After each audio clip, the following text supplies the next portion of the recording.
جو اللہ نے اپنے محبوب کے صدقے اپنے محبوب کی امت کو عطا فرمایا. یہ جو ہمارے علماء، مشائخین، اکابرین، اولیاء دین ہم سے کہتے ہیں کہ سنو، جب کسی اچھے کام کی ابتدا کرو، شروعات کرو، کوئی اچھا کام اسٹارٹ کرو تو پہلے درود پڑھ لو. پھر اس اچھے کام کو جب اینڈ کرو تو درود پڑھ لیا. کچھ بھول جاؤ تو درود پڑھ لیا. پھر یاد آ جائے تو درود پڑھ لیا. ارے کسی غم میں مبتلا ہو جاؤ، کوئی غم آ جائے تو درود پاک پڑھ لیا کرو. پھر خوشی مل جائے تو درود پاک پڑھ لیا کرو. ارے کوئی یتیم بچہ نظر آئے تو سر پہ شفقت کا ہاتھ رکھو اور رکھ کر درود پاک پڑھ لیا. یہ جو ہمارے علماء اکابرین ہم سے سمجھاتے ہیں، ہمیں کہتے ہیں، ہماری تربیت فرماتے ہیں، یہ لوگ نادان نہیں ہیں. اگر نادان ہوتے تو رب کی بارگاہ میں مقبول ہوتے. یہ بڑے ہوشیار لوگ ہیں جو ہم سے کہتے ہیں کہ سنو، رب کی بارگاہ میں تمہیں دعا کرنی ہے، اپنی التجاؤں کو اپنے رب کی بارگاہ میں پیش کرنا ہے، اپنی تمناؤں کو رکھنا ہے، دعا کرنی ہے. تو سنو، دعا کرنے سے پہلے درود پڑھ لیا کرو، اور جب درود پڑھ چکو تو دعا کر لیا کرو، اور پھر جب دعا کر چکو تو پھر درود پڑھ لیا کرو. یہ جو ترتیب ہمارے علماء، مشائخین، اکابرین، اولیاء دین ہمیں دیتے ہیں، یہ لوگ نادان نہیں. کیوں؟ اس لیے کہ جب ایک مومن کی زبان سے درود کے کلمات، ورڈز نکلتے ہیں تو آسمانوں سے فرشتے اتر پڑتے ہیں، اور ایک مومن کی زبان سے نکلے ہوئے درود کے ہر ورڈز کو سمیٹ لیتے ہیں، چن لیتے ہیں، اٹھا لیتے ہیں. تو ترتیب کیا دی؟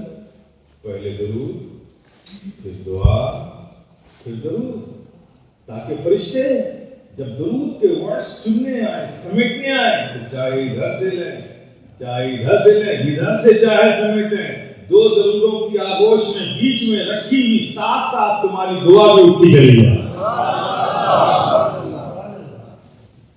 تو میرے پیارے، جب آپ نے درود پاک کی عظمت کو اس نحس سے، اس جہد سے سمجھا تو ایک بار اور محبت سے سمجھ کر درود پاک پڑھ لیں.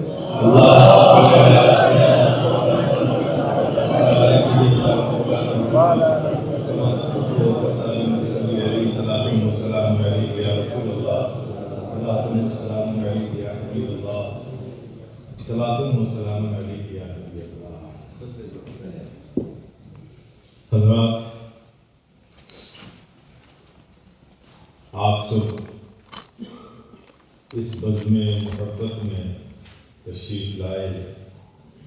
اللہ پاک اپنے محبوب پاک کے صدقے، آقا و مولا کے صدقے آپ سب کا آنا قبول فرمائے، اور اس محفل کی برکتیں، نعمتیں آپ کو، ہم کو اور ہماری نسلوں کو عطا فرمائے.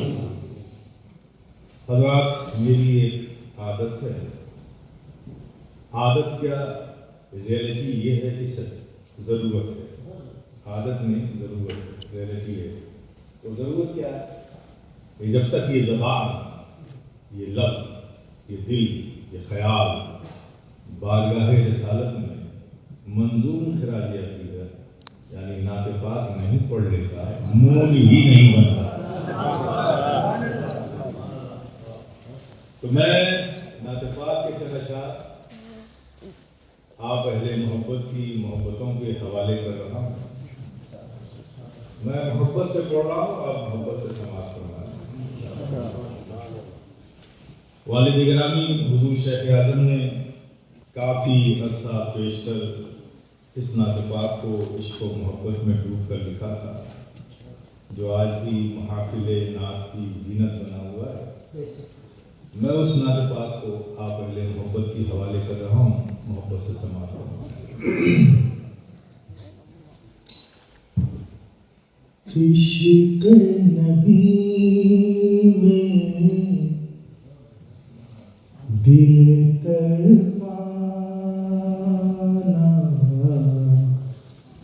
سب کے بس کی بات نہیں،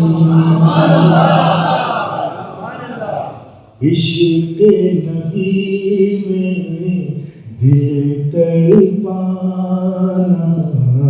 سب کے بس کی بات نہیں، کی محبت میں مر جانا سب کے بس کی بات نہیں، کی محبت میں مر جانا سب کے بس کی بات نہیں، عشق نبی میں دل تڑپانا سب کے بس کی بات نہیں۔ آگے کا شعر سنیے، جس پہ کرم سرکار کا ہوگا اس کے لیے تو آسان ہے، جس پہ کرم سرکار کا ہوگا اس کے لیے تو آسان ہے، ورنہ دل کو طیبہ بنانا سب کے بس کی بات نہیں،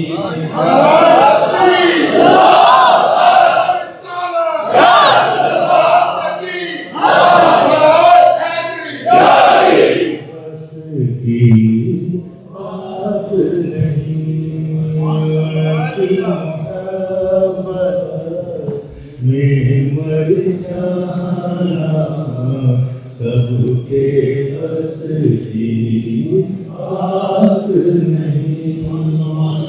اب اس کے آگے کا شعر خیر ابوبکر نبی کا ساتھ نہ چھوڑے، ہر مشکل میں ساتھ رہے، ابوبکر نبی کا ساتھ نہ چھوڑے، ہر مشکل میں ساتھ رہے، غار سور میں ساتھ نبھانا سب کے بس کی بات نہیں، سور میں ساتھ نبھانا سب کے بس کی بات نہیں، کی محبت میں مر جانا سب کے بس کی بات نہیں۔ ہم اس کے آگے سنیں، خیبر کا وزنی دروازہ جس کو اٹھائے 40 لوگ، خیبر کا وزنی دروازہ جس کو اٹھائے 40 لوگ، مولا علی کا تنہا اٹھانا سب کے بس کی بات نہیں،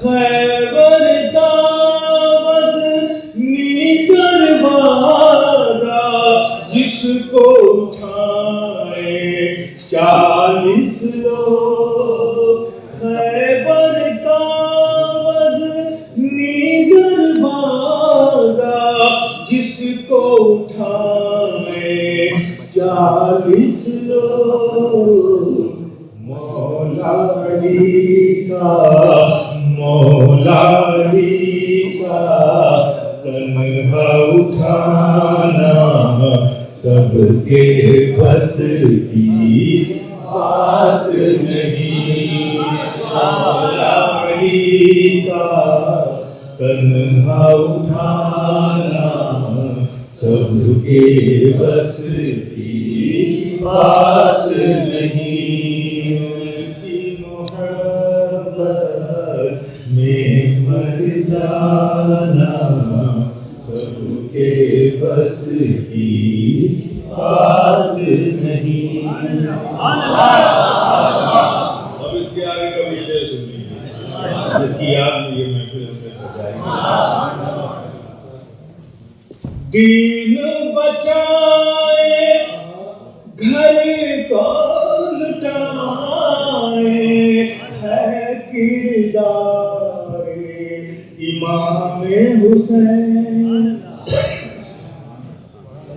دین بچائے گھر کو لٹائے ہے کردار امام حسین،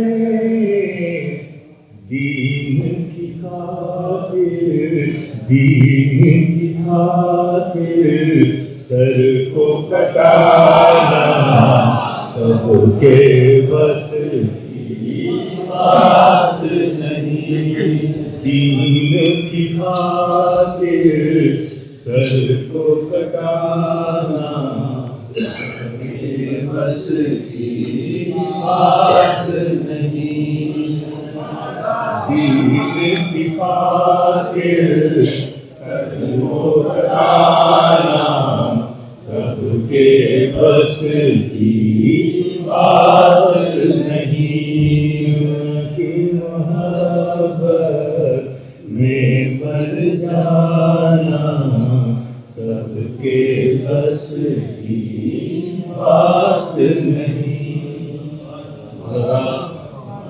یہ فقیر شفیع ہدایت جیلانی جس بارگاہ کا جار و کش ہے، جس کی نسبت ہمیں یہاں لے آئی، جسے دنیا غوث العالم محبوب یزدان تاج السلطنت میر سید اشرف جہانگیر سلمانی کہتی ہے، ان کی نسبت سے یہ شعر سن لیجیے۔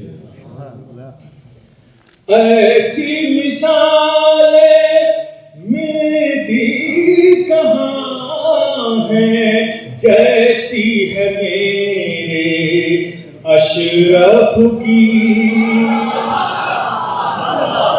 ایسی مثالیں ملتی کہاں ہے جیسی ہے میرے اشرف کی،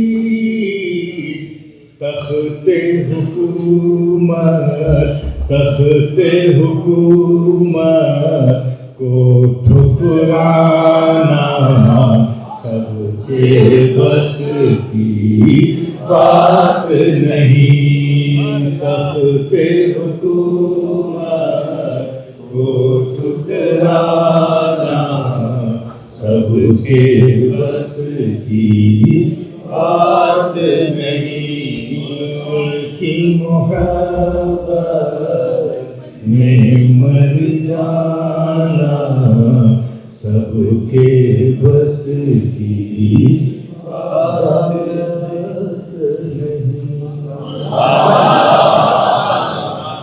ایک بار اور جی لگا کے درود پاک پڑھیں۔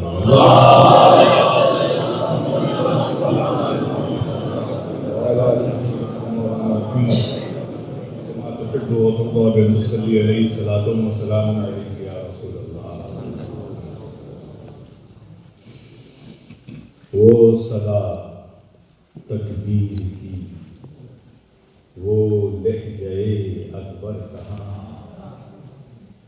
وہ صدا تکبیر کی، وہ لہجہ اکبر کہاں، پھر کبھی دیکھا گیا عاشور کا منظر کہاں، پھر کبھی دیکھا گیا عاشور کا منظر کہاں، خواب ابراہیم کی تعبیر تھی پیش نظر، خواب ابراہیم کی تعبیر تھی پیش نظر، ورنہ حلقے شہ کہاں اور شمر کا خنجر کہاں، ورنہ حلقے شہ کہاں اور شمر کا خنجر کہاں۔ حضرات، یہ دنیا حادثات اور واقعات کی دنیا ہے۔ روز یہاں کوئی نہ کوئی حادثہ، کوئی نہ کوئی واقعہ ہوتا رہتا ہے، شہادتیں بھی ہوتی رہتی ہیں۔ اگر اسلامی کیلنڈر کو اٹھا کر دیکھو تو کوئی دن ایسا نہیں ہے جس دن کوئی نہ کوئی شہید نہ ہوا ہو، کوئی شہادت نہ ہوئی ہو۔ شہادتیں تو بہت ہوئی ہیں، بڑی عظیم عظیم شخصیتوں کی شہادت ہوئی، بڑے عظیم عظیم لوگ شہید کیے گئے۔ لیکن آج اس سوال کا جواب ہمیں ڈھونڈنا ہے کہ شہید بھی بڑے عظیم عظیم لوگ ہوئے، شہادتیں بھی بڑی عظیم عظیم ہوئی، لیکن امام علی مقام کی شہادت کا تذکرہ، ذکر، مجالس، محفلیں، یادیں جس انداز پر ساری دنیا میں کی جاتی ہیں، ان عظیم شخصیتوں کی شہادتوں کا ذکر تو اس انداز پہ نہیں ہوتا۔ آخر کیا بات ہے ایمان کی شہادت میں کہ قریہ قریہ، شہر شہر، ملک ملک، روئے زمین پر جہاں بھی مسلمان رہتا ہے، کوئی ایسا شہر نہیں جہاں امام علی مقام کی یاد کی محفلیں نہ بنائی جاتی، جبکہ امام علی مقام کی شہادت سے پہلے بھی اس اسلام کی تاریخ میں بڑی عظیم عظیم شخصیتوں کی شہادت ہوئی۔ امیر المومنین حضرت سیدنا عمر فاروق رضی اللہ تعالیٰ عنہ، اسلام کی ایک عظیم شخصیت، خلفائے راشدین میں آ کر کیا مقام ہے ان کا۔ آپ کے عہد امارت میں، امیر المومنین کے زمانے میں، اسلام روم سے لے کے فارس تک پہنچ گیا ہے۔ اللہ اکبر، کیا مقام تھا ان کا۔ جب سیدنا عمر فاروق ایمان لائے تو اس سے پہلے 39 لوگ ایمان لا چکے تھے، اور جیسے ہی سیدنا عمر فاروق ایمان لائے 40 ہو گئے۔ جیسے ہی 40 کا عدد پورا ہوا، اللہ تبارک و تعالیٰ نے وحی بھیجی، اے نبی، یا نبی حسبک من اتبع من المؤمنین، اے نبی، آپ کے لیے آپ کا رب کافی ہے، اور یہ جو آپ کے اشیار ہیں، مومنین ہیں، امتی ہیں، یہ کافی ہے۔ یعنی 40 کا عدد پورا ہوا تو رب نے وہی بھیجی۔ شان نزول اس کی یہی ہے، حضرت عمر فاروق کے ایمان لانے کے بعد یہ وہی نازل ہوئی۔ شان نزول اس کا کتنی عظیم شخصیت ہے۔ انہیں بھی تو شہید کیا گیا، لیکن اس انداز پر، جس طرح سے امام علی مقام کا جشن منایا جاتا ہے، اس طرح سے تو آپ کا جشن نہیں منایا جاتا۔ آخر بات کیا ہے کہ سید حضرت امام علی مقام کی شہادت کا جشن اس طرح منایا جاتا ہے، جبکہ اسلام کی اور بھی بہت سی شخصیتیں تھیں۔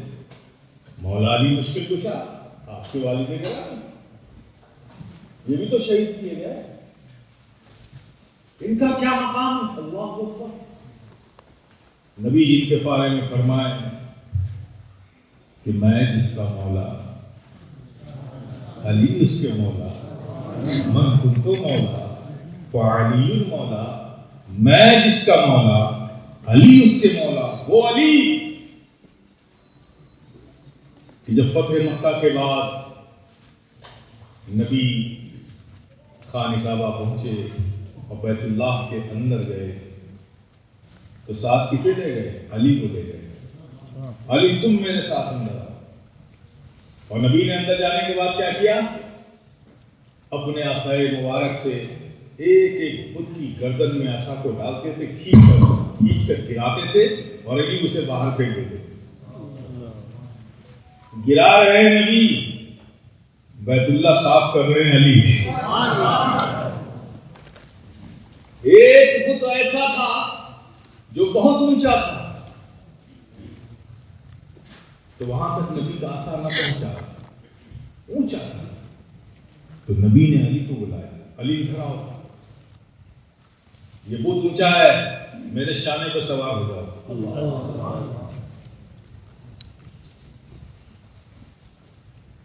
ہماری عقل تو یہ کہتی ہے کہ علی کے شانے پر نبی کو سوار ہونا چاہیے، لیکن واقعہ ہے کہ نبی اپنے شانے پر علی کو سوار کر رہا ہے۔ عقل کا تقاضا یہ ہے کہ علی کے شانے پر نبی کو سوار ہونا چاہیے۔ واقعہ یہ ہے کہ نبی کہہ رہے ہیں علی سے کہ تم میرے شانے پر سوار ہو جاؤ، اس لیے کہ نبی جانتے تھے علی اگر میں تمہارے شانے پر سوار ہو گیا تو تم نبوت کا بوجھ نہیں اٹھا سکتے۔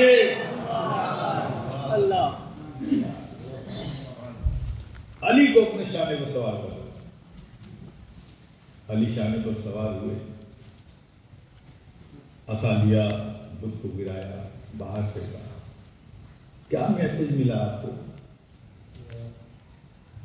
نبی نے یہ میسج دے دیا، اے صبح قیامت تک میرے امتیوں، مجھ سے محبت کا دعویٰ کرنے والے، محبت رکھنے والوں، دیکھ لو تمہاری محبت مجھ سے اس وقت تک مسترد نہیں ہو سکتی جب تک کہ تم مجھ سے بھی پیار کرو اور علی سے بھی پیار کرو۔ اب دنیا والوں سمجھ لو کہ تمہارے دلوں کو بھی صاف کر سکتا ہے تو وہی کر سکتا ہے، صرف کر سکتا ہے تو نبی صاف کر سکتے ہیں اور علی صاف کر سکتے ہیں۔ ایسے بلند مقام والے علی جو شیر خدا ہے، جن کی تلوار ذوالفقار حیدری ہے، سیف اللہ ہے، ایسے بلند مقام والے علی وہ بھی شہید کیے، لیکن ان کی بھی شہادت کا اور اس کے ذکر کا اہتمام مجالس ہم اس طرح سے نہیں کرتے جس طرح سے امام علی مقام کی مجالسوں کا انعقاد کرتے ہیں، منعقد کرتے ہیں۔ سیدنا عثمان غنی حیا کے پیکر، سخاوت کے سمبولک پرسنالٹی، جہاں بھی سخاوت کی بات آتی ہے تو حضرت عثمان غنی کا نام آتا ہے، مثال میں پیش کیا جاتا ہے۔ ایسی عظیم شخصیت ہے، ذوالنورین ان کا لقب ہے، آپ سمجھیے انہیں بھی شہید کیا گیا، لیکن ان کی بھی شہادت کی یاد کی محفلیں اس انداز پر نہیں منائی جاتی جس انداز پر امام علی مقام کی یاد منائی جاتی ہے۔ سوال تو بنتا ہے بھائی کہ کیوں نہیں ان کی یادیں اس طرح سے منائی جاتی ہیں؟ امام علی مقام کی یاد اس طرح سے کیوں منائی جاتی ہے؟ میرے پیارے، آج کی اس مجلس میں، اس محفل میں آپ کو یہی سمجھ کے جانا ہے، اس شہادت کو شہادت عظمیٰ کہا جاتا ہے اور امام علی مقام کو شہید اعظم کہا جاتا ہے، جبکہ شخصیتیں تو اور بھی بڑی بڑی تھیں، لیکن شہید اعظم، شہادت عظمیٰ حضرت امام علی مقام کی شہادت کو کہا جاتا ہے۔ میرے پیارے، اس بات کو سمجھنے کے لیے ایک تمہید آپ کو غور کرنا پڑے گا۔ آپ دیکھیں، یادیں بھی منائی جاتی ہیں، کسی کی شہادت میں اس سے پہلے جتنی بھی عظیم شخصیتیں اسلام میں شہید شہادت پائیں، کسی کی شہادت پر برگ و سمت نہیں روئے، پہاڑ نہیں روئے، جن نہیں روئے، چرند و پرند نہیں روئے، لیکن امام علی مقام کی شہادت وہ شہادت ہے کہ جب آپ شہید ہوئے تو جن روئے، برگ و ثمر روئے، چرند و پرند روئے، پہاڑ روئے، جنات روئے، کائنات کی ہر شخص نے آنسو بہایا امام علی مقام کی شہادت پر، جبکہ شہید تو اور بھی لوگ ہوئے تھے، ان کی شہادتوں پر تو اس قدر نہیں روئے، آخر امام علی مقام کی شہادت پر کیوں روئے؟ میرے پیارے، ایک قاعدہ سمجھو، کوئی کسی کی یاد میں روتا کب ہے؟ یاد میں تبھی روتا ہے جب وہ شخص اس پر احسان کرتا ہے۔ احسان کرنے والوں کو لوگ یاد کرتے رہتے ہیں، ایک فیملی کا ہیڈ ہے، وہ پوری فیملی کو چلاتا ہے، وہ اگر گھر سے دنیا سے رخصت ہو گیا تو پوری فیملی رو گئی۔ ایک اسٹریٹ پہ ایسا شخص ہے جو پورے اسٹریٹ کے لوگوں کا خیال رکھتا ہے، مدد کرتا ہے، وہ دنیا سے گیا تو پورے اسٹریٹ والے اس کے لیے روئیں گے۔ کوئی شخص ایسا ہو جو پورے شہر کے لوگوں کی مدد کرتا ہے، وہ دنیا سے جائے گا تو پورے شہر کے لوگ روئیں گے۔ ایک ایسا شخص جو پورے ملک کی مدد کرتا ہو، وہ دنیا سے جائے گا۔ حالانکہ آج کے دور میں ایسا شخص کوئی نظر نہیں آتا، لیکن اگر ہو تو پورا ملک روئے گا۔ میرے پیارے، قاعدہ یہ ہے انسانی فطرت کا کہ جو جس پر احسان کرتا ہے، جس سے فائدہ ہوتا ہے، وہ اس کی یاد میں روتا ہے۔ تو امام علی مقام کی یاد میں جن روئے، چرند پرند روئے، حیوانات روئے، نباتات روئے، برگ و ثمر روئے، سب روئے، تو آخر امام علی مقام کا کیا احسان ہے؟ ان کی یاد کی یہ کیوں روئے؟ یہ کیوں روئے؟ تاریخ ہے کہ روئے، یہ کیوں روئے؟ میرے پیارے، اسی فلسفے شہادت کو سمجھنا ہے۔ میرے پیارے، اگر صرف امام علی مقام کی شہادت ہوتی تو امام علی مقام کا احسان تو ان سے متعلق لوگوں پر تھا، یہ چرند و پرند پر کیا تھا؟ روئے تو یہ بھی روئے۔ اس باریکی کو سمجھیے میرے پیارے۔ یہاں پر رک کر میں ایک بات سمجھاتا ہوں، اس کو سمجھنے کے لیے اس کو سمجھنا ضروری ہے۔ ہمارے آقا و مولا صلی اللہ تعالیٰ علیہ وسلم جامع فضل و کمالات ہے نا، سارے فضل کے، سارے کمالات کے ہمارے آقا جامع ہیں۔ ہر نبی میں جو وصف الگ الگ تھا، اللہ نے سارے وصف کو جمع کر کے اپنے محبوب کی ذات میں رکھ دیا۔ تو سارے فضل کے، سارے وصف کے، سارے کمالات کے ہمارے آقا جامع ہیں، جامع ہیں۔ یہ عقیدہ ہے ہمارا، یہی حق ہے۔ اب یہاں رک کر پوچھنا ہوگا کہ جب آقا سارے فضل کے جامع ہیں تو شہادت بھی تو ایک فضل ہے، شہادت بھی ایک فضل ہے، بڑے فضل کی چیز ہے۔ ایک ہوتا ہے شہید، ایک ہوتا ہے شاہد۔ شہید کے معنی بھی گواہ، شاہد کے معنی بھی گواہ، لیکن دونوں میں فرق کیا ہے کہ شاہد زبان سے گواہی دیتا ہے اور شہید اپنے خون سے گواہی دیتا ہے۔ شاہد کی گواہی کے بعد ختم ہو جاتی ہے، لیکن شہید کی گواہی جب تک اس کے گنبد، اس کے مینارے آسمان کی بلندیوں کو چھوتے رہیں گے، شاہد کی گواہی چلتی رہے گی، شاہد کی گواہی جاری رہے گی۔ شہید اور شاہد کا فرق، اور شہید، اللہ اکبر، شہید کا مقام دیکھیے کہ وہ شہید ہوتا ہے تو کس مقام پر پہنچتا ہے۔ شہید جب جنت میں جائے گا، اللہ اسے جنت میں داخل کرے گا، تو جنت میں پہنچ کر وہ کچھ دیر ہی ٹھہرے گا، پھر رب کی بارگاہ میں فریاد کرے گا، مولا تیرا فضل ہے، احسان ہے کہ تو نے مجھے جنت میں رکھا، لیکن مولا میرا جنت میں جی نہیں لگتا، اللہ مجھے جنت سے پھر واپس اسی میدان جنگ میں بھیج دے، میں پھر وہیں جانا چاہتا ہوں، کیونکہ وہ جو میدان جنگ میں تیری راہ میں، تیری رضا میں جو میرے گردن پہ تلوار چلی تھی اور جب گردن کٹی تھی جو اس میں مزہ آیا تھا، وہ جنت میں مزہ نہیں۔ یہ شہید کا مقام ہے، وہ رب سے فریاد کرتا ہے کہ مولا پھر سے مجھے اسی میدان جنگ میں بھیجیے تاکہ میں پھر سے تلوار اٹھاؤں اور پھر سے راہ مولا میں رضائے مولا کے لیے میری گردن کاٹی جائے، اور اس گردن کٹنے میں تیری رضا کے لیے جو مزہ آتا ہے وہ مزہ جنت میں ہے، یہ شہید ہوتے ہیں۔ تو فضل شہادت بھی ایک فضل ہے نا؟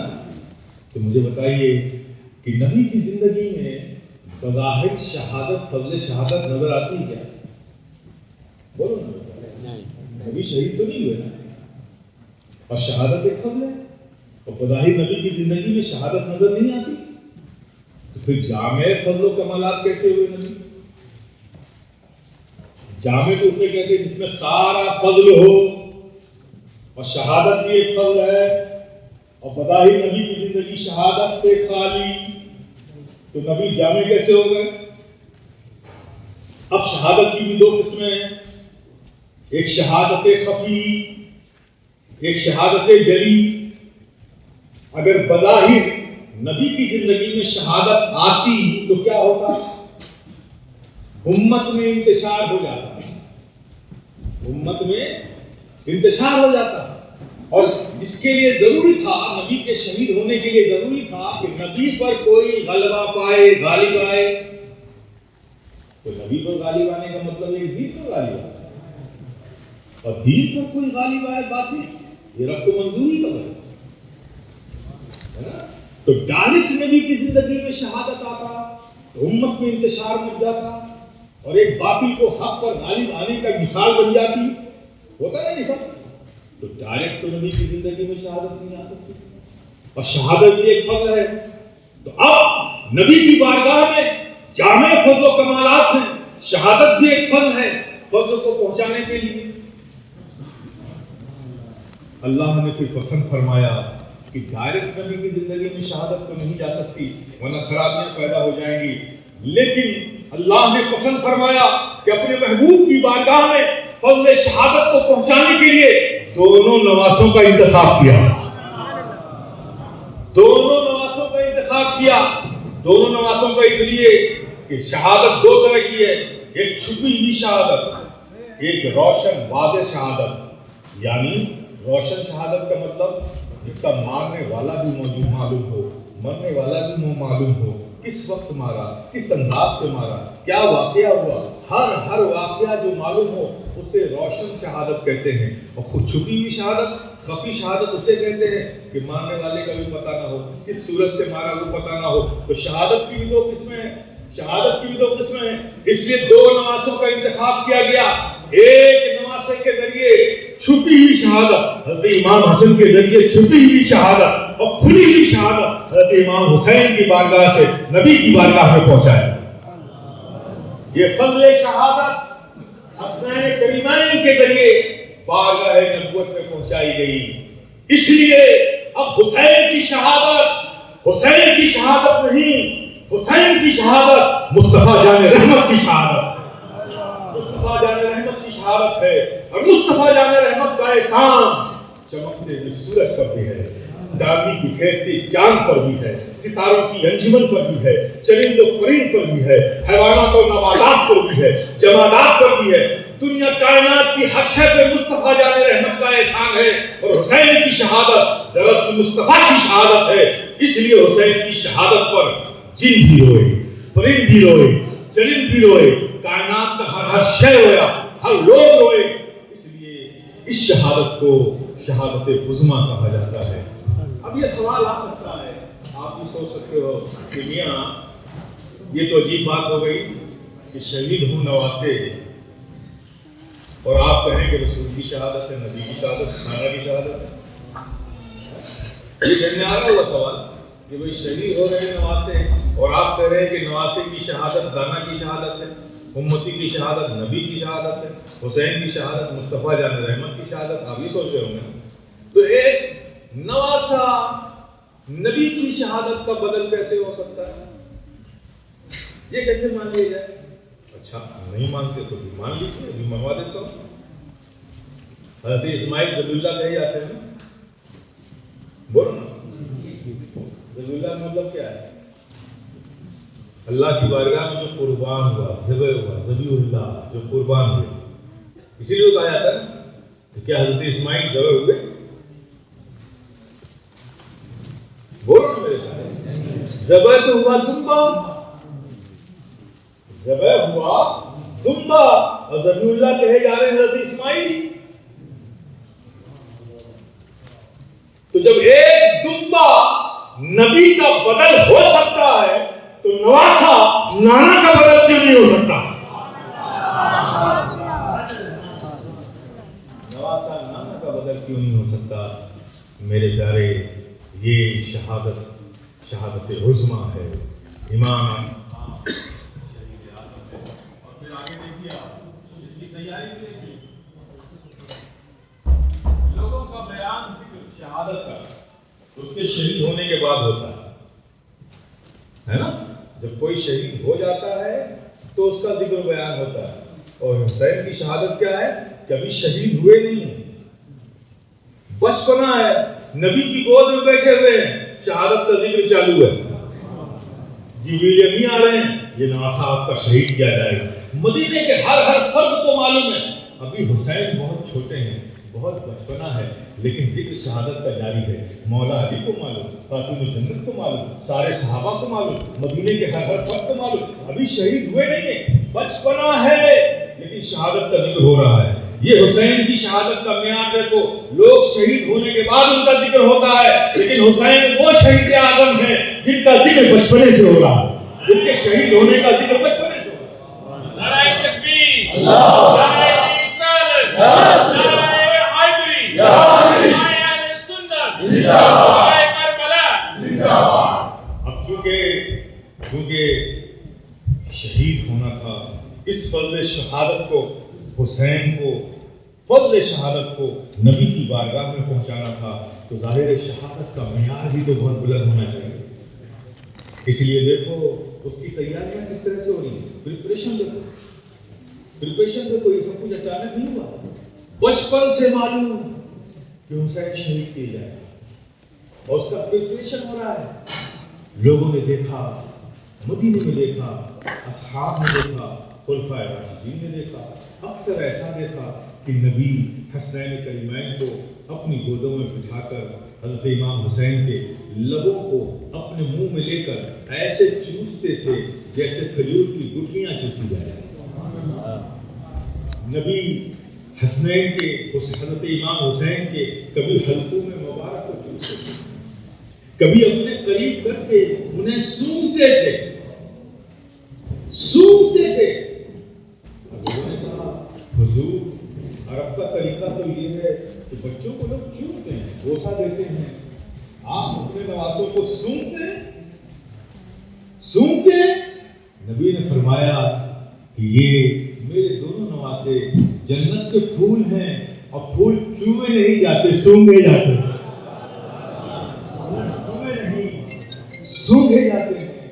تو لوگوں نے دیکھا کہ نبی کبھی حسین کے لبھائے مبارک کو اپنے منہ میں لے کر کھجور کی گٹھلیوں کی طرح چوس رہے ہیں، کبھی دیکھا کہ آپ کے حلقوں میں مبارک کو بوسہ دے رہے ہیں، کبھی دیکھا ایک نواسے حضرت امام حسن کو اپنے دائیں کندھے پر، ایک نواسے حضرت امام حسین کو بائیں کندھے پر نبی بسترے میں بٹھا کر مدینے کی گلیوں میں گھوم رہے ہیں. اور حال کیا ہے کہ حضرت امام حسن دائیں شانے پر، حضرت امام حسین بائیں شانے پر، اور دونوں نے نبی کے زلف عنبری کو اپنے ہاتھوں سے پکڑ رکھا ہے.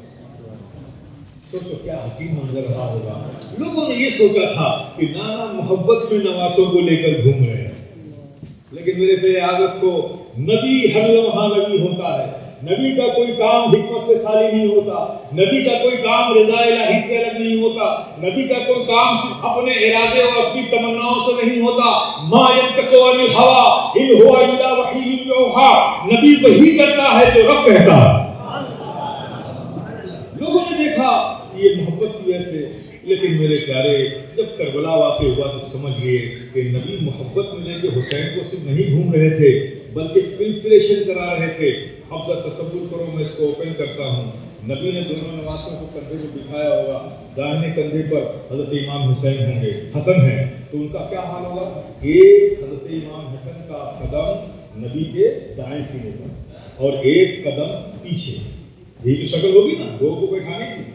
اور حضرت امام حسین کو بائیں پر بٹھایا تو ان کا ایک قدم قلب نبوت پر اور ایک قدم پشت نبوت یہی تو رہا ہوگا، اس طرح سے پکڑ کے چل رہے ہوں گے. میرے پیارے دیکھو، حضرت امام حسن سے شہادت خفی تھی، انہیں دائیں اٹھایا. حضرت امام حسین سے شہادت جلی روشن شہادت ہونی تھی تو منظر کیا تھا؟ حضرت امام حسین نبی کے بائیں شانے پر لیفٹ سائیڈ میں، اور لیفٹ سائیڈ میں دل ہوتا ہے، اور نبی کے لیفٹ پشت پر مہر نبوت تھی. لوگوں نے دیکھا کہ محبت میں یہ عمل ہے نبی کا، لیکن حقیقت یہ تھی کہ نبی نے حسین کو اپنے بائیں شانے پر بٹھایا تو ان کا ایک قدم قلب نبوت پر، دوسرا قدم مہر نبوت پر یہ بات کہہ دی، اے حسین آؤ، میں تمہارے قدموں کو اپنے قلب نبوت سے وہ طاقت دے دوں، آؤ میں تمہارے اپنے مہر نبوت سے تمہارے قدموں کو وہ مضبوطی دے دوں، تاکہ کربلا کے تپتے ہوئے ریگستان میں ظلم و تشدد کی کیسی بھی آندھی چلے لیکن تمہارے قدموں میں کوئی لرزش پیدا نہ ہو.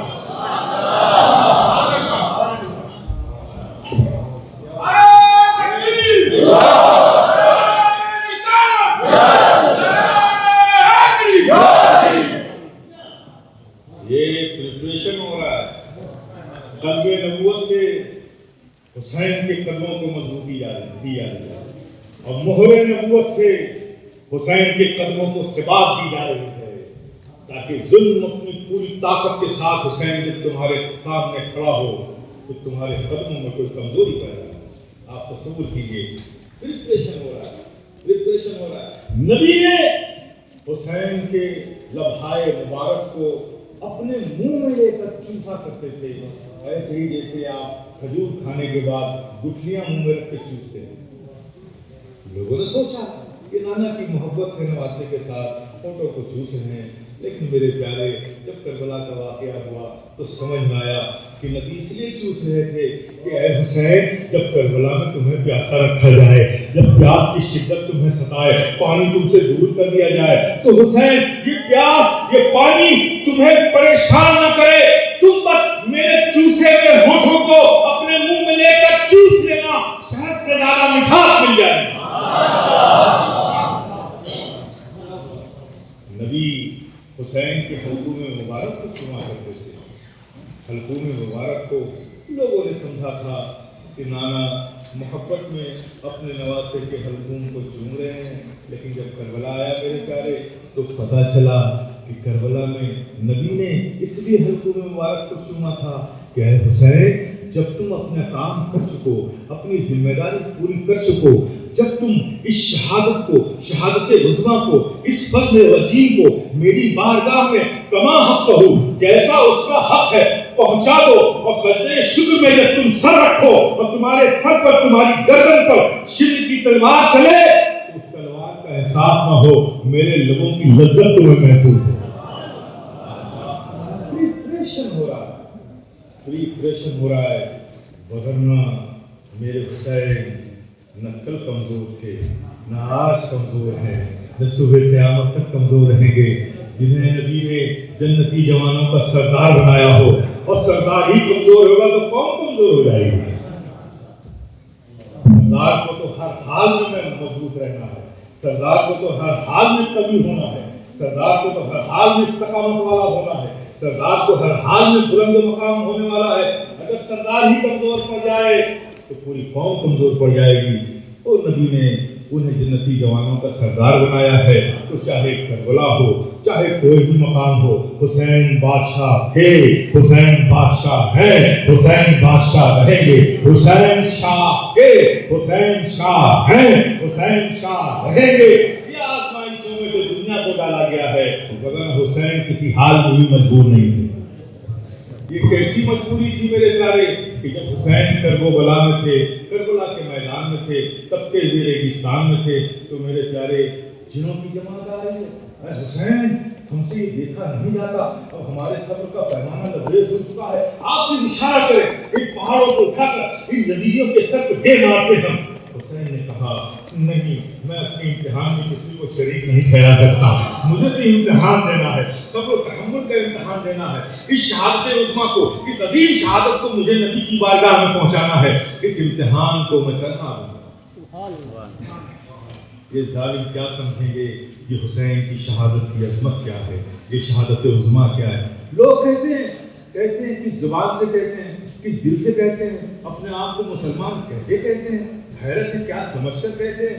حیرت زدہ ہوں میں کہ یہ سلطنت کے لیے، یہ اقتدار کے لیے امام علی مقام جدید میں جنگ ہوئی تھی. افسوس ہے ان کی عقلوں پر. یہ مملکت کے لیے جنگ تھی، اقتدار کے لیے جنگ تھی. مجھے بتاؤ نا میرے پیارے، تو اقتدار کی جنگ تھی تو تاریخ میں یہ تو ملے گا.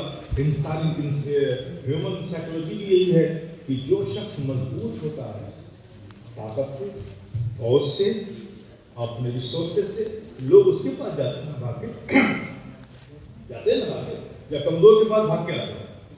بولو نا، جس کے پاس طاقت ہوگی اسی کے پاس لوگ جائیں گے. لیکن کربلا میں تو عجیب منظر تھا. حسین کے خیمے میں تو فاقہ ہو رہا تھا، کھانے کو بھی نہیں تھا، پانی کو بھی نہیں تھا، صرف 72 تھے، کوئی دوسرا بھی نہیں تھا مددگار. یزیدیوں کے خیمے میں تو ہزاروں لوگ تھے، دیویں چڑھی ہوئی تھی، کھا پی کے مست تھے، فوج بھی تھی، عام سے منیشن بھی تھا، طاقت بھی تھی، سب کچھ تھی. ادھر تو کمزور تھا. لیکن تاریخ گواہ ہے، تاریخ یہ نہیں دکھا سکتی کہ امام علی مقام کے خیمے سے نکل کر کوئی بھی یزید کے خیمے میں گیا ہو. لیکن یہ حق ہے کہ یزید کے خیمے سے نکل کر امام علی مقام کے خیمے میں لوگ آئے ہیں. جو آئے ہیں انہوں نے دیکھ لیا کہ طاقت ادھر ضرور ہے لیکن حق تو امام کے ساتھ ہے، حق تو امام کے ساتھ ہے. ورنہ حضرت حر تو خود یزید کے خیمے میں تھے، یزید کے خیمے میں تھے، نکل کر آئے نا امام کے خیمے میں. وہاں تو کھانا پینا بھی تھا، یہاں فاقہ تھا، وہاں طاقت تھی، یہاں افراد کی کمی تھی. لیکن حضرت حر نے دیکھ لیا کہ ادھر دنیا ہے اور ادھر دین ہے، ادھر آخرت ہے، ادھر حق ہے. حضرت حر آ گئے. اور پھر دوسری بات میرے پیارے یہ بھی عرض کر دوں کہ مجھے بتاؤ کہ کوئی جاتا ہے اگر کسی ملک پر حملہ کرنے کے لیے جاتا ہے تو کیا اپنی بیوی بچوں کو، چھوٹے چھوٹے بچوں کو، دودھ پیتے بچوں کو لے کے جاتا ہے؟ کیا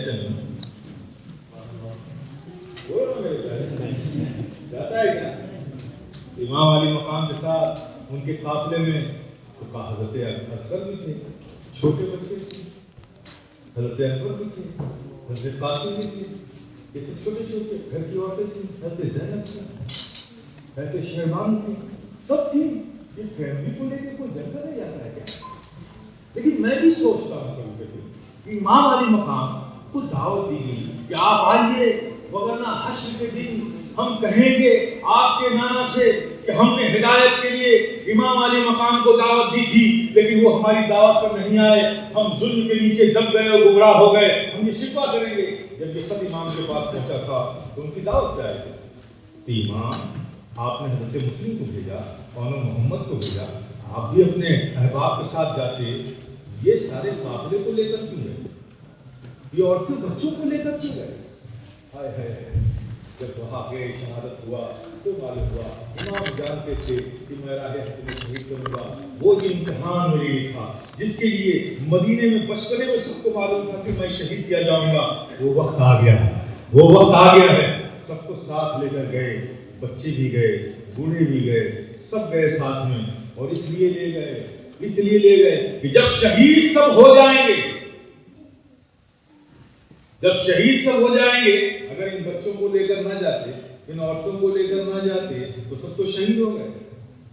اب واقعہ کربلا صحیح ہم تک پہنچاتا کون؟ کیونکہ صرف یزیدی بچتے، اور یزیدی جب کربلا کے واقعات بیان کرتے تو اپنے جہد سے بیان کرتے، اپنی تاریخ میں بیان کرتے. تو واقعات کربلا کی حقیقت دنیا کے سامنے لاتا کون؟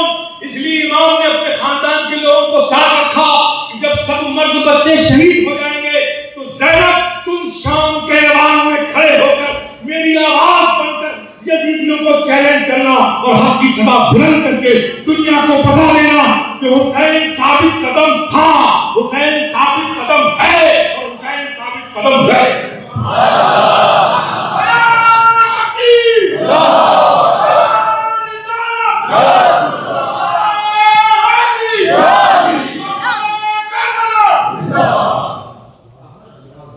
اگر حضرت زینب نہ ہوتی، حضرت زین العابدین نہ بچے ہوتے تو مجھے بتائیے یہ واقعات کربلا صحیح طور پہ ہم تک پہنچاتا کون؟ دیکھیے سارا پریپریشن ہے، ساری تیاریاں ہیں کہ نسلوں کو، امت کی، یہ امت آنے والی امت کو صبح قیامت تک واقعات کربلا صحیح طور پہ معلوم ہوتا رہے. اس واقعات کو رقم کرنے والے لوگ بھی موجود ہیں. وَلَا تَقُولُوا لِمَن يُقْتَلُ فِي سَبِيلِ اللَّهِ بَلْ أَحْيَاءٌ فِي سَبِيلِ اللَّهِ أَمْوَاتٌ بَلْ أَحْيَاءٌ. یہ زندہ ہیں، یہ زندہ ہیں.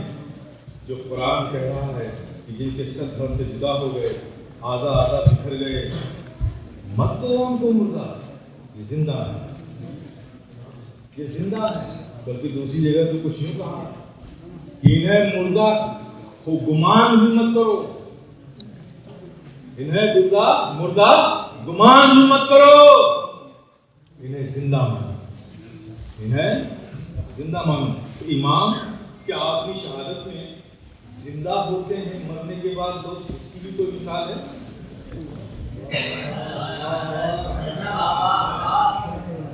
کیونکہ امام کی شہادت نے دین کو مکمل کر دیا، صبح قیامت تک کے لیے ایک آئیڈیا دے دیا کہ اب تک جنگ کفر اسلام میں ہو رہی تھی.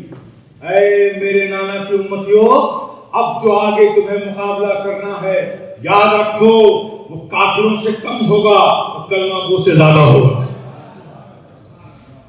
ایک مثال نمونے بنے ہیں، صرف کلمہ پڑھ لینا کافی نہیں ہے. اب امام نے دیکھو بل احیاء، یہ زندہ ہے. 40 دن ہو گئے جناب. شامیوں نے حضرت امام کے سر اقدس کو ان کے تن سے جدا کیا.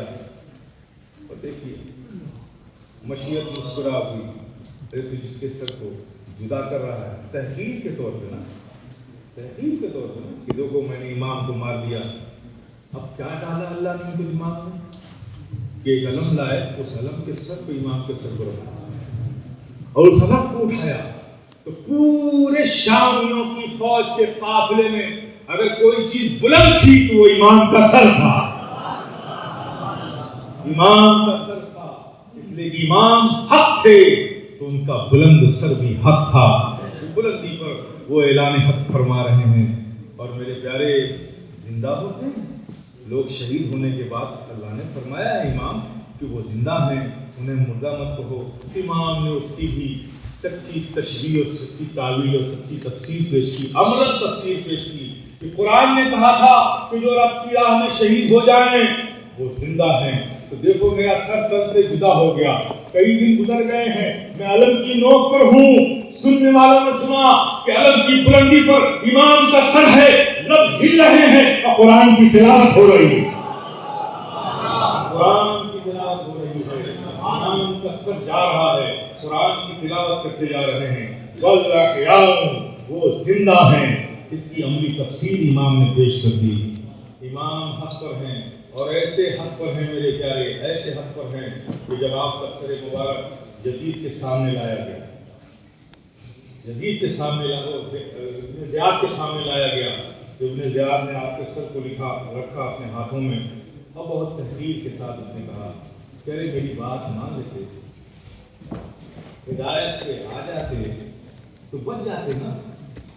یہ بدبخت نے گستاخانہ جملہ امام کے سر اقدس کو مخاطب کر کے کہا. 40 دن ہو گئے تھے کربلا سے شام پہنچتے پہنچتے امام کے سر کو. اور آپ یاد رکھیے کہ عرب کی سرزمین پر ریت ہے، ڈیزرٹ ہے، گرمی بہت پڑتی ہے. آپ سب کی تصور کیجیے کیا 40 دن سے جو سر اللہ پہ بلند ہو، اس 48-49 ڈگری سیلسیس ٹیمپریچر کا ماحول ہو، پورا ڈیزرٹ کا ڈیزرٹ ہو، تو کیا اس میں خون کا کوئی تازہ قطرہ رہ سکتا ہے؟ رہ سکتا ہے؟ نہیں رہ سکتا. میرے پیارے جب ابن زیاد نے امام علی مقام کے سر کو اپنے ہاتھوں میں لیا اور لینے کے بعد اس سے یہ کہا کہ اگر میری بات مان لیتے، حق پہ لوٹ آتے تو بچ جاتے. جیسے گستاخ بے ادب نے امام کے سر مبارک کو مخاطب ہو کر یہ کہا، امام کے سر اقدس سے ایک تازہ لہو کا قطرہ نکلا، ایک بلڈ کا قطرہ نکلا اور وہ گیا جدا ہوا ابن زیاد کے ران پر پڑا، ران کو چیرا، تخت پر پڑا، تخت کو چیرا اور تخت کو چیر کر زمین میں پیوست ہو گیا. امام نے 40 روز کے بعد بھی امام کے اس قطرے خون نے ابن زیاد کو بتا دیا، ارے تو مجھے کس حق کی دعوت دیتا ہے؟ میرے جسم کا ایک قطرہ خون بھی جب جسم سے جدا ہوتا ہے تو سیدھا جاتا ہے، وہ چاہے تیری ران آ جائے تو اسے بھی پھاڑ دیتا ہے، اگر چاہے تخت آ جائے تو اسے بھی پھاڑ دیتا ہے، ادھر ادھر نہیں جاتا، سیدھا ہی۔ یہ امام علی مقام کی شہادت عظمیٰ ہے، اس لیے کہ یہ شہادت صرف امام کی شہادت نہیں، نبی کی شہادت ہے۔ یہ بارگاہ نبوت میں امام علی مقام کے ذریعے سے اس فضل شہادت کو رب نے اپنے محبوب کی بارگاہ میں پہنچایا۔ یہی وجہ ہے کہ یہ شہادت گلی گلی، شہر شہر، محلہ محلہ، علاقہ علاقہ، ملک ملک، ساری دنیا میں جہاں بھی مسلمان ہیں اس شہادت کو، اس ذکر شہادت کو مناتے ہیں، اس کو یاد کرتے ہیں، اس لیے کہ نبی کا احسان سب پر ہے، نبی کا احسان سب پر ہے، اس شہادت پر سب روتے ہیں۔ میرے پیارے نبی کو دیکھیے، نبی ہیں حضرت امام علی مقام، چھوٹے سے اس وقت کافی کم عمر ہیں، اور آپ اپنے حجرے سے باہر نکلے، جمعے کا دن ہے، مسجد نبی میں نبی منبر پر کھڑے ہو کے خطبہ دیتے ہیں۔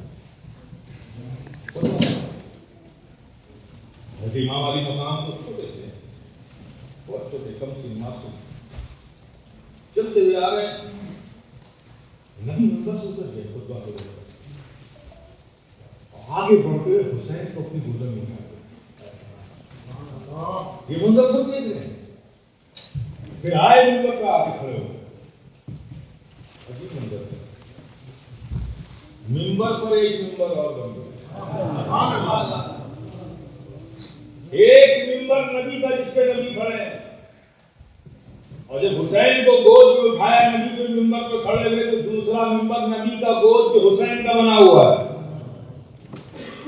اب نبی خطاب کر رہے ہیں، جو خطبہ تھا اسے وہی روکا، اب ایک نیا خطبہ شروع کیا، یا ایھا الناس ھذا حسین، حسین اعرفوا فضلوا وانصروا، اے لوگو یہ حسین ہے، انہیں پہچانو اور ان کی عزت کرو، تعظیم کرو، وانصروا ان کی مدد کرو۔ یہ چیز خطبہ تھا نبی کا، جتنے صحابہ تھے وہاں بیٹھے تھے، کون نہیں جانتا کہ یہ حسین ہے، اور کون تعظیم نہیں کرتا تھا؟ خلفائے راشدین کی مقدس جماعت بھی نبی کو پیار کرتا، حسین کو جب دیکھتے تھے تو وہ بھی اپنی اولادوں سے زیادہ حسین کو پیار کرتے تھے۔ یہ معاملات مدینے کے لوگوں کے تھے، حسین کے ساتھ تعظیم بھی کرتے تھے، اور ان چھوٹے سے بچوں کی مدد کیا کی جائے گی، اسے مدد کی کیا ضرورت ہے؟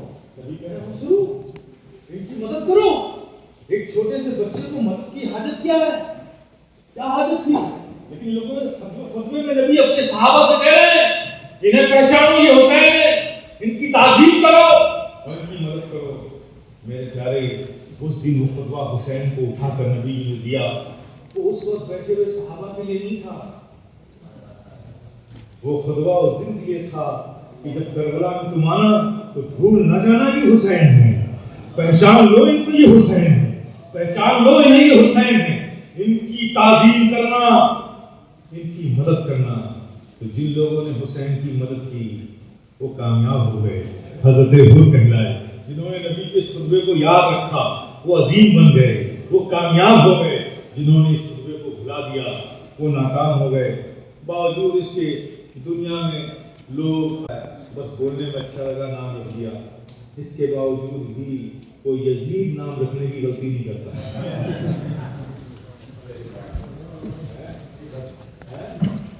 وہ یزید نام رکھنے کی کوشش ایسا ناکام ہوا، ایسے کامیاب ہوئے حسین کہ آج یہ حسین کے نام پر حسین نام رکھنا لوگ اپنے بچوں کی سعادت مندی کی وجہ سمجھتے ہیں کہ ہمارا بچہ لائق ہوگا، سعادت مند ہوگا، اسے برکتیں ملیں گی۔ میرے پیارے، لیکن آپ سے میں آج یہ کرنا چاہتا ہوں کہ حسین تو شہید ہو گئے، اپنی ذمہ داریاں پوری کر لی انہوں نے، اپنا وعدہ وفا کیا، جو ان کے ذمہ کام تھا اس فضل شہادت کو نبی کی بارگاہ میں پہنچانے کا، پورے عزم استقلال کے ساتھ، پورے وقار کے ساتھ، دشمنوں کے ساتھ سامنے بغیر جھکے ہوئے پورے عام شان کے ساتھ اپنے وعدہ کو وفا کیا، اپنا کام کر گئے.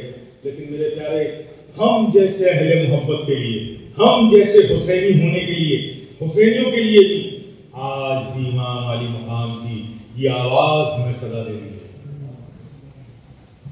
آواز صدا دے رہی ہے میرے پیارے، آواز صدا رہی ہے کہ میری مدد کرو. وانصروا، تعظیم ہم کرتے ہیں، امام کو ہم نے پہچان لیا، لیکن یہ آواز ان کی آج بھی ہمیں بلا رہی ہے. وانصروا، میری مدد کرو. اے امام، ہم آپ کی کیا مدد کر سکتے ہیں؟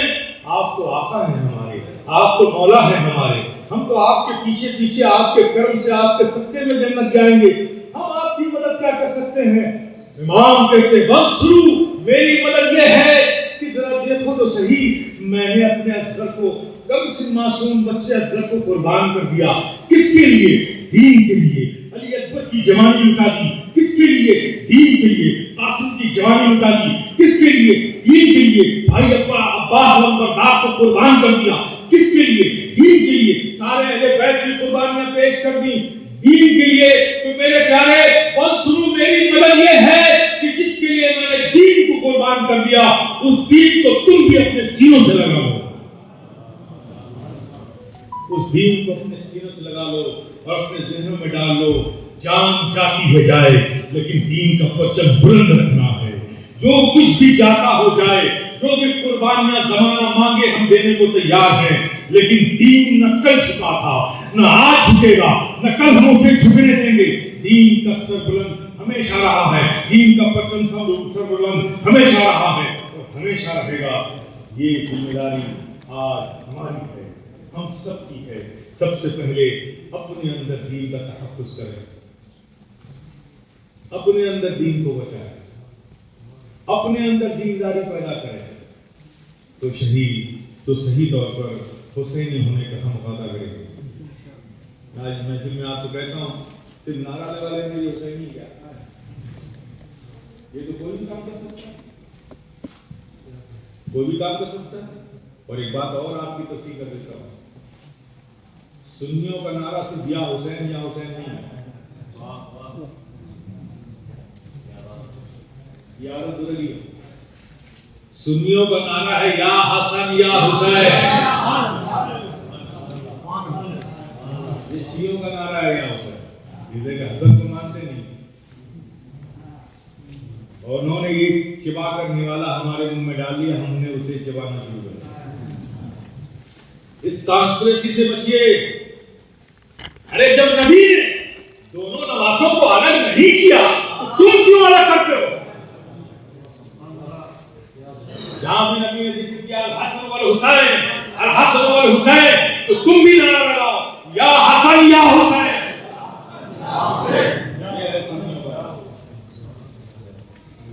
تو میرے پیارے، حسینی نعرہ، حسینی بننا، نعروں سے یہ کوئی کمال نہیں. حسینی بننا عمل سے یہ ہے وعدہ وفا کرنا، یہ ہے محبت کے حق کو ادا کرنا. تو عمل سے حسینی بنو. میرے پیارے، حضرت امام حسین، حضرت امام حسن چھوٹے سے بہت کم سے بچے ہیں. بچوں میں آپس میں کسی بات پہ جھگڑا ہو جاتا ہے، نہ اتفاقی ہو جاتی ہے، تو دونوں بھائیوں میں بولنا بند ہو گیا. تیسرا دن تھا، حضرت امام حسین نے حضرت امام حسن سے کہا کہ بھائی آج تیسرا دن ہے، آپ ہم سے بولنا شروع کر دیجیے. جتنے لوگ یہاں بیٹھے ہیں آپس میں اتفاقیہ ہیں، غور سے سن لیجیے. اگر حسینی ہونے پر آپ کو فخر ہے بطور تحدیث مبارک، آپ کو یہ بات عمل میں لانی پڑے گی. اب بھائی آپ مجھ سے بولنا شروع کر دیے. حضرت امام حسن نے کہا اچھا میں بڑا ہوں، میں بڑا ہو کر پہلے میں بولوں یا تم چھوٹے ہو پہلے تم بولو؟ حضرت امام حسین نے کہا بھائی بات یہ نہیں ہے، ہم نے نانا جان کو کہتے ہوئے سنا تھا کہ دو مومنوں میں اگر اختلاف ہو جائے تو اگر تیسرے دن جو پہلے بولے گا وہ پہلے جنت میں جائے گا. تو بھائی میں آپ سے کہہ رہا ہوں کہ آپ پہلے بولنا شروع کر دیجیے، اس لیے کہ میں نہیں چاہتا، آپ بڑے ہیں، میں آپ سے پہلے جنت میں جاؤں. آپ پہلے بولیے تاکہ آپ پہلے جنت میں جاؤں. حسینی ہو تو اپنے اندر یہ کردار پیدا کرو۔ امام علی مقام نے کربلا کے اس تپتے ہوئے ریگستان میں رب کی بارگاہ میں سجدے شکر کے لیے سر جھکا کر ہمیں پیغام دے دیا۔ یہ رب کی بارگاہ کے سجدے یہ اتنے عظیم ہیں، اس کے لیے اگر گردن کٹ جانے کا بھی کوئی خدشہ ہے تو اس خدشے کو دل سے نکال کر رب کی بارگاہ میں سجدہ کر لیا۔ اور ہماری تو سج پیشانیاں 5 وقت کی نمازوں سے بھری ہوئی ہیں۔ میرے پیارے، یہ عمل رکھ کر ہم حسینی ہونے کا حق ادا نہیں کر سکتے۔ حسینی ہیں، حسینیت اپنے اندر پیدا کرو، اور حسینیت یہ ہے کہ جو کردار و عمل حسین کا رہا ہے وہ اپنے اندر پیدا کرو، جو محبت دین کی ان کے اندر رہی ہے وہ محبت پیدا کرو، دین کے احکام پر عمل کرنے کا جو ان کا معاملہ رہا ہے اس سے اپنی زندگی کو سنوارنے کی کوشش کرو۔ میرے پیارے، یقیناً قتل حسین اصل میں مرگ یزید ہے۔ اسلام زندہ ہوتا ہے ہر کربلا کے بعد۔ اسلام کل بھی زندہ تھا، آج بھی زندہ ہے، صبح قیامت تک زندہ رہے گا۔ کبھی اسلام کو کوئی خطرہ نہ تھا، نہ ہے، نہ رہے گا۔ جس اسلام کے شجر کو حسین نے اپنے لہو سے سینچا ہو، جس کی پتیاں ہری ہوئی ہوں، اسلام کے سرخ خون سے جس کی پتیاں جس اسلام کے شجر کی ہری ہوئی ہوں، اس اسلام کے پیڑ پر کبھی خزاں نہیں آ سکتا۔ بس بات یہ ہے کہ اسلام کو کوئی خطرہ نہیں، لیکن یہ سچائی ہے کہ ہم آپ خطرے میں ہیں، ہم آپ خطرے میں ہیں۔ اسلام نہ کل خطرے میں تھا، نہ آج خطرے میں ہے، نہ کبھی خطرے میں رہے گا۔ خطرے میں ہم آپ ہیں، آج کا باپ ہے، آج کے بچے ہیں، نوجوان نسلیں ہیں۔ ان بزرگوں کی محبتیں دل میں رکھ کر ان کے نقش قدم پر چلنے کی کوشش کریں گے تو انشاءاللہ اللہ کی رحمت ہمیں ہماری دستگیری کرے گی، ہمیں اپنے حصار میں رکھے گی، اپنی حفاظت میں رکھے گی، ہم بچے رہیں گے۔ تو یہ طے کیجئے کہ حسین کی یاد کو ہم مناتے ہیں، اب اپنے اندر حسینی کردار بھی پیدا کریں گے۔ اور میں عرض کروں گا، اس محفل میں جو لوگ بیٹھے ہوئے جن کی آپس میں نا اتفاقیاں ہیں، وہ اسی وقت اس بابرکت محفل میں یہ عہد کر لیں کہ آج ہی مجھے اپنے اس اختلاف کو ختم کرنا ہے۔ دنیا آخرت سے بڑھ کے کچھ نہیں ہے، دنیا فانی ہے، آج ختم ہو جائے گی۔ یہ اختلاف لے کر دنیا سے جاؤ گے تو اس کا بھی محاسبہ ہوگا۔ مل کر رہو، محبت سے رہو۔ اس زمین پر آپ ہو، یقیناً آپ اپنی ذمہ داریاں سمجھو۔ اللہ نے بڑا فضل فرمایا ہے، کوئی اہم کام آپ سے لینا ہے جو آپ کو اس زمین پر پہنچایا ہے۔ اپنی ذمہ داریوں کو محسوس کرو۔ دین کے حوالے سے جو ذمہ داریاں آتی ہیں، ہر مسلمان اسلام کا مبلغ بنے۔ مبلغ تبھی بن سکتے ہو، تبلیغ تبھی کر سکتے ہو کہ تم خود دیندار ہو۔ اپنے کو دیندار بناؤ، اپنے بچوں کو دیندار بناؤ۔ غافل مت ہو، یہاں ہر پل ہوا کے نئے نئے جھونکے چلتے ہیں۔ جیسے موسم ہر پل پر بدلتا ہے، ویسے ماحول پروگرام بھی ہر لمحہ بدلتا ہے۔ اگر تم اپنے بچوں سے غافل ہو گئے تو خدا جانے گمراہیت کی کون سی ہوا انہیں اڑا کر کب لے کر چلی جائے گی، تمہیں پتہ بھی نہیں چلے گا۔ تو میرے پیارے، اپنے بچوں کو دینداری کی طرف مائل کرو، ان کی طرف سے ہمیشہ ہوشیار رہو، فکر کرو۔ انشاءاللہ اللہ نے تمہیں یہاں رکھا ہے تو اللہ پاک تمہاری ضرور حفاظت فرمائے گا۔ اس کے لیے ہمیں تمنا کرنے کی ضرورت ہے، ضرور کوشش کرنے کی ضرورت ہے۔ ہم کامیاب ہوں گے انشاءاللہ مولا تعالیٰ۔ آج بھی ہو جو براہیم سا ماں پیدا آگ کر سکتی ہے انداز گلستہ پیدا۔ وآخر دعوانا الحمدللہ رب العالمین، ما توفیقی الا باللہ، استغفر اللہ۔ نعرہ تکبیر!